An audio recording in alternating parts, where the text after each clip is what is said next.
Matapos ibunyag ni Jake Cyrus sa kanyang libro na I Am Jake, ang umano'y pang-aabuso sa kanya ng isang tiyuhin noong siya'y bata pa, naglabas naman ng mga matatalim na pahayag online ang kanyang ina na si Raquel Pempenco. Sa nasabing libro, ibinahagi ni Jake na 6 na taong gulang pa lamang siya nang mangyari ang insidente. Ayon pa sa kanya, nang siya'y 16 na, tsaka niya sinabi ito sa kanyang ina, ngunit hindi raw siya pinaniwalaan. Kasunod ng pagputok ng balitang ito, naglabas si Raquel ng mga cryptic post sa social media kung saan tila tinawag niyang fake news ang nasabing libro. May pasaring din siyang baka magulat ang publiko kapag siya naman ang naglabas ng sarili niyang kwento. Pinili raw niya ang peace of mind kaysa sagutin ang mga isyu may kinalalaman sa isang taong anya ay walang utang na loob. Idinagdag pa niya na kahit anong mangyari, ang dugong nananalaytay kay Jake ay galing pa rin sa kanya. Sa ngayon, wala pang pahayag si Jake tungkol dito.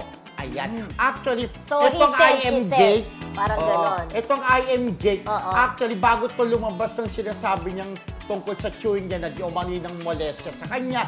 Isa pa rin sa pinaringgan niya doon sa IMJ. Noon pa yan na ang kanyang nanay, kaya nagkagaltin siya, nasabi binabato daw siya. Sinahampa siya ng high heels niya. Sabi, tas eto... High heels? Naku, matulis yun Majukit! Masakit yun. Pero ito, ang pinaka parang sensitive na issue na may nangyari sa kanya nung 6 pa lang siya, di ba? Parang, Diyos ko. Medyo very di ba? Masyadong komplikado, di ba? So, siyempre, pagtatanggol ni Mami, anong pangalan ni Mami? Raquel. Mami Raquel, ang kanyang kapatid, di ba? Yes, siyempre. Kapatid ba yung tiyuhin na sinasabi? Oo, kasi tiyuhin niya eh. Hindi, pwede namang tiyuhin sa pinsan, tiyuhin sa ano.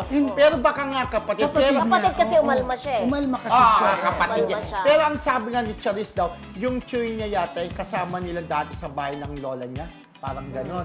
So, diba? maaring close kasi kasama nila sa bahay. Ayayain daw sa kwarto si Charis. Niyayaya. Alam na, yun na. Pag niyayaya daw siya, Charis, let's go inside the room. Let's talk. Pero, di umano ayon sa kwento ni Charis, diba?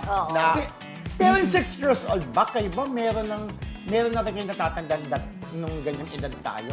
Ako parang hindi ko na masyadong memory. Parang 7 years old ako. Kung medyo traumatic din minsan, maalala mo. Yung 6 years old ako, medyo may naalala ko na. Pero hindi pa talaga buong buo. Hindi talaga buong buo. Pero ibig sabihin, nung kinampihan niya ng nanay niya, yung kapatid niya, ibig sabihin, hindi siya naniniwala kay Charis, di ba? Pero, may ganong insidente. Siyempre, sila lang nakakaalam dyan, di ba? Ang hirap din mag-comment sa ganyang issue. Pero marami nagtatanggol kay Charis, Tapos sinasabi pa, itong magkapatid daw, si Mami Raquel at saka yung kapatid niya, yun daw isang planta dyan sa may Pampanga. Pag dumarating sila doon, para sila mga bossing. Yun, matataray daw. Piling-pilingan, parang ganon. Ganon. Yun. Pero di ba parang yung masabi ni Charis na binisto niya, so pwedeng naalala niya siguro yung nangyari sa kanya that time, di ba? Pero parang sensitive talaga yung issue na yun, di ba? Pero may nangyayari may nangyayari dyan na kagaya napapandati sa MMK, sa magpakailanman, na merong ginawa doon sa anak mo o pamangkin mo. Minsan hindi rin naniniwala, di ba yung ina? Parang lang tong teleserye din nangyari. Pero coming from Charis, ewan ko, hindi natin masabi. Pero parang may bayad ng katotohanan kung manggagaling kay Charis. Pero syempre, dininay naman ng nanay. Walang napakabigat na paratang.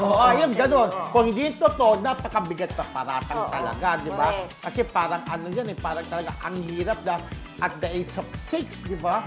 Nagkaroon ka na ng traumatic experience. Yes. Okay. Sana nga, hindi naman totoo, di ba? Parang nakakaya rin naman yung sasaydang nanay niya kung totoo talaga, di ba? Pero sila naman nakakaalam ng katotohanan.